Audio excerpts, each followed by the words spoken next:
Hello guys, मैं वीरेंद्र कुमार, ज्ञान ज्योति ITI college Churu. Student, आज हम बात करेंगे थ्योरी के उन महत्वपूर्ण 50 क्वेश्चनों की जो हमारी परीक्षा की दृष्टि से बहुत महत्वपूर्ण सिद्ध होते हैं।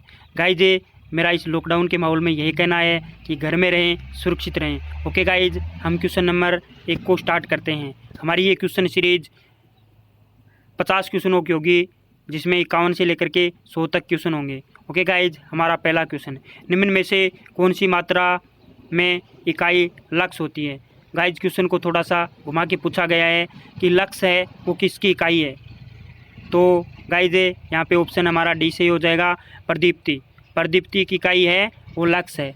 ओके गाइज, हमारा अगला और नेक्स्ट क्वेश्चन, क्वेश्चन नंबर 52, दो कैपेसिटर जिनमें से प्रत्येक 2 माइक्रोफेरेड का है समांतर में जुड़े हैं और इस संयोजन में एक कैपेसिटर 1 माइक्रोफेरेड का जुड़ा हुआ है, तुल्य कैपेसिटेंस कितना है। तो गाइज, 2 कैपेसिटर हैं और ये 2 कैपेसिटर समांतर में संयोजित हैं। तो समांतर में संयोजित हैं तो गाइज, इसके साथ में एक श्रेणी क्रम में भी जुड़ा हुआ है। एक कैपेसिटर है वो श्रेणी क्रम में जोड़ा गया है और 2 कैपेसिटर है वो समांतर क्रम में जोड़े गए हैं। तो गाइज, हमारे इस क्वेश्चन का आंसर है वो ऑप्शन नंबर डी सही हो जाएगा। 0.8 है माइक्रोफेरेड। ओके गाइज, हमारा अगला और next question, sodium vapour lamp रंग देता है कैसा, नीला, लाल, पीला, गुलाबी, सफेद। तो गाइज, सोडियम वेपर लैंप है वो पीला प्रकाश देता है, यानी पीला रंग देता है। ओके गाइज, हमारा अगला और next question, capacitor start motor की शुरुआत के दौरान कैपेसिटर चालू और शुरुआती घुमाव के सीरीज में जुड़ा हुआ होता है। ओके गाइज, तो हमारा इस क्वेश्चन का आंसर ऑप्शन नंबर सी सही हो जाएगा। चालू और शुरुआती घुमाव के सीरीज में जुड़ा हुआ होता है।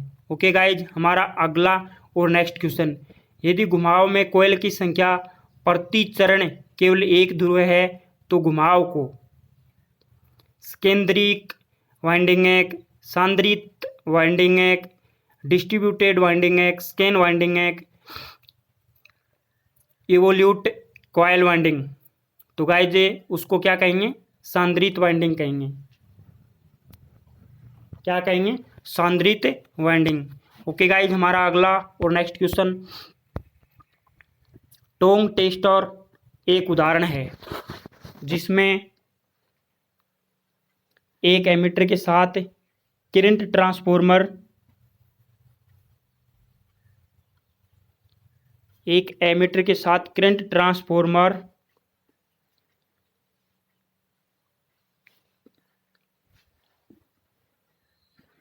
होता है बी।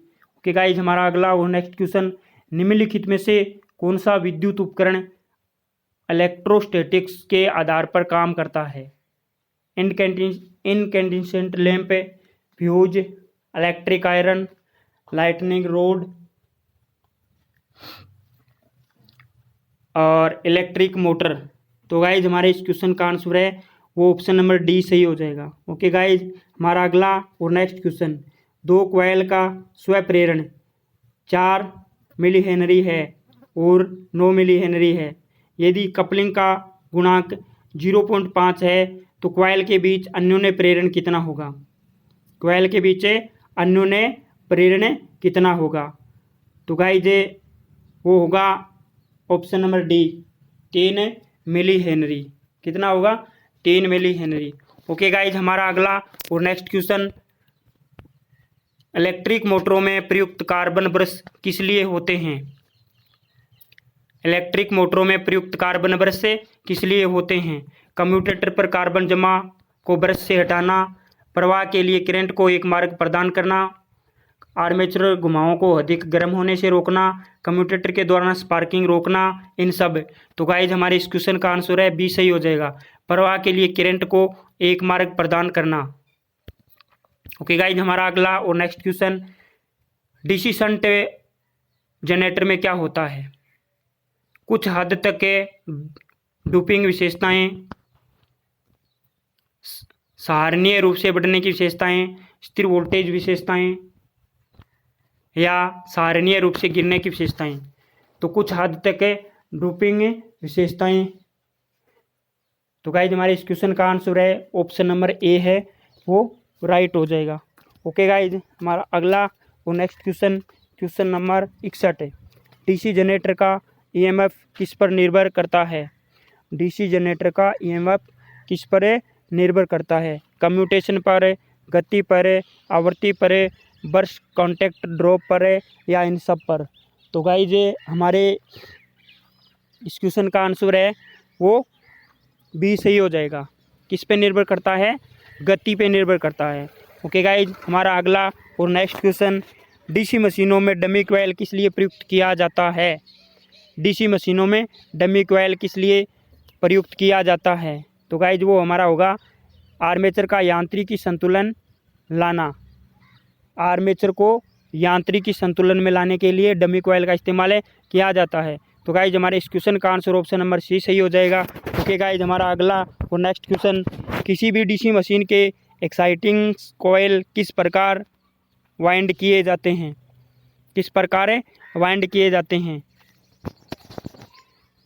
मशीन में, आर्मेचर स्लॉट में, ध्रुवों के आसपास, अलग से, इनमें से कोई नहीं। तो गाइज हमारे इस क्वेश्चन का आंसर ऑप्शन नंबर सी सही हो जाएगा, ध्रुवों के आसपास, पोल्स के आसपास से किसी भी डीसी मशीन के एक्साइटिंग कॉइल ध्रुवों के आसपास से वाउंड किए जाते हैं। ओके गाइज, हमारा अगला और नेक्स्ट क्वेश्चन, यदि क्रॉस फील्ड जनरेटर में पोल की संख्या 2 है तो इंटरपोल की संख्या क्या होगी? 2, 4, 1, 6, 1, 8, 1, 16। तो गाइज वो होगी option number B 4। Okay guys, हमारा अगला और नेक्स्ट क्वेश्चन, डीसी मशीनों में कॉम्पनसेशन वाइंडिंग का उद्देश्य किसे न्यूट्रलाइज करना होता है? इंटरपोल क्षेत्र में आर्मेचर प्रतिक्रिया, कम्यूटेटिंग क्षेत्र में आर्मेचर प्रतिक्रिया, पोल फोर्सेस के अंतर्गत आर्मेचर प्रतिक्रिया, क्रॉस मैग्नेटाइजिंग आर्मेचर प्रतिक्रिया, बी और सी दोनों। तो गाइज हमारे इस क्वेश्चन का आंसर है वो ऑप्शन नंबर सी सही हो जाएगा, पोल परफॉर्मेंस के अंतर्गत है आर्मेचर प्रतिक्रिया। ओके गाइज, हमारा अगला और नेक्स्ट क्वेश्चन, डीसी मशीन में आर्मेचर कोर के लेमिनेशन की मोटाई निम्नलिखित में से लगभग कितनी होती है? ओके गाइज, तो वो होती है 0.3 mm से 0.5 mm। ओके गाइज, हमारा इस क्वेश्चन का आंसर ऑप्शन नंबर है ई सही हो जाएगा। 1 वेबर के बराबर होता है ऑप्शन नंबर ए 4 पाई × 10⁻⁶ लाइन, 4 पाई × 10⁻⁷ लाइन, 10⁻12 लाइन, 10⁻8 लाइन, 10⁻6 लाइन। तो गाइज हमारा इस क्वेश्चन का आंसर हो जाएगा 1 वेबर बराबर 10⁻12 लाइन के बराबर होता है। Option number B, option number D सही हो जाएगा। ओके गाइज, हमारा अगला और नेक्स्ट क्वेश्चन, गैल्वेनोमीटर। गैल्वेनोमीटर में विक्षेपण 50 डिवीजनों से 10 तक गिर जाता है और जब 12 ओम प्रतिरोध गैल्वेनोमीटर में जुड़ा हुआ है, गैल्वेनोमीटर प्रतिरोध कितना होगा? गैल्वेनोमीटर प्रतिरोध है वो क्या होगा? तो गाइज 48 ओम, 40 ओम, 20 ओम, 10 ओम, 5 ओम। तो गाइज हमारे इस क्वेश्चन का आंसर है ऑप्शन नंबर ए सही हो जाएगा, 48 ओम। कितना हो जाएगा? 48 ओम। ओके गाइज, हमारा अगला और नेक्स्ट क्वेश्चन ट्रांसफॉर्मर से संबंधित है। ट्रांसफॉर्मर में चुंबकीय प्रवाह का मार्ग है अच्छा, अनिच्छा, उच्च अनिच्छा, निम्न प्रतिरोध, उच्च चालकता, निम्न अनिच्छा, और ए और सी दोनों, यानी ऑप्शन नंबर डी सही हो जाएगा, निम्न अनिच्छा।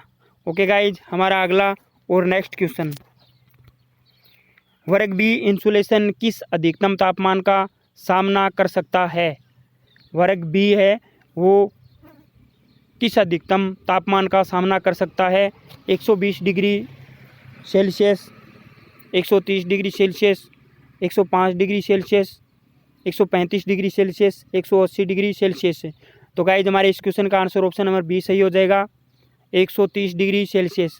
ओके गाइज, हमारा अगला और next question number 71, transformer core के लेमिनेशन पर इनेमल परत क्यों कोट की जाती है?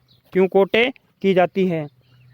गुंजन को कम करने के लिए, लेमिनेशन के बीच आमजन प्राप्त करने के लिए, ऑप्शन सी एक दूसरे के खिलाफ लेमिनेशन को अलग करने के लिए, लेमिनेशन की जंग को रोकने के लिए, शोर को कम करने के लिए। तो गाइज हमारे इस क्वेश्चन का आंसर ऑप्शन नंबर सी सही हो जाएगा, एक दूसरे के खिलाफ लेमिनेशन को कम करने के लिए ट्रांसफॉर्मर कोर के लेमिनेशन पर इनेबल परतें कोट की जाती है। ओके गाइज, हमारा अगला और नेक्स्ट क्वेश्चन, इनकैंडिसेंट लैंप में फिलामेंट बनाने के लिए निम्नलिखित में से कौन सी सामग्री का उपयोग किया जाता है? तो गाइज फिलामेंट लैंप बनाने के लिए या लैंप का फिलामेंट बनाने के लिए फिलामेंट किसका होता है? वो इनकैंडिसेंट लैंप में फिलामेंट बनाने के लिए निम्नलिखित में से कौन सी सामग्री का उपयोग किया जाता है? ऑप्शन नंबर ए टंगस्टन, तांबर, एल्यूमिनियम, डी रजत, कार्बन।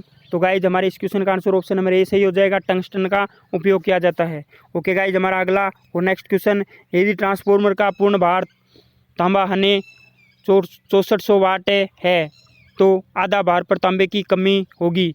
तो गाइज इसका ऑप्शन होगा ए 1600 वाट। क्या होगा? 1600 वाट। तो हमारे इस क्वेश्चन का आंसर ऑप्शन नंबर ई सही हो जाएगा। ऑप्शन दे रखे हैं 5000 वाट, 4800 वाट, 3600 वाट, 3200 वाट, 1600 वाट। तो गाइज हमारे इस क्वेश्चन का आंसर है वो ऑप्शन नंबर ई सही हो जाएगा, 1600 वाट।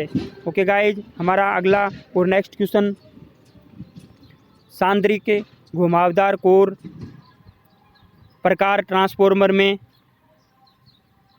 कोर के बगल में स्थित एचटी घुमावदार के साथ उपयोग किया जाता है, कोर के बगल में स्थित एलटी घुमावदार के साथ उपयोग किया जाता है, बाहरी तरफ एलटी घुमावदार, डी दोनों एचटी घुमावदार और एलटी घुमावदार के कोर के बगल में रखा गया है, ई बाहरी तरफ एचटी घुमावदार और एलटी घुमावदार दोनों। तो गाइज हमारे इस क्वेश्चन का आंसर है बी सही हो जाएगा, कोर के बगल में स्थित एलटी घुमावदार के साथ उपयोग किया जाता है। ओके गाइज, हमारा अगला और नेक्स्ट क्वेश्चन, वितरण ट्रांसफॉर्मर के सभी आकारों के लिए आमतौर पर सादा चादर स्टील टैंक, ट्यूब्ड टैंक, नालीदार टैंक, रेडिएटर टैंक या अलग कूलर के साथ टैंक। तो गाइज हमारे इस क्वेश्चन का आंसर है वो बी सही हो जाएगा,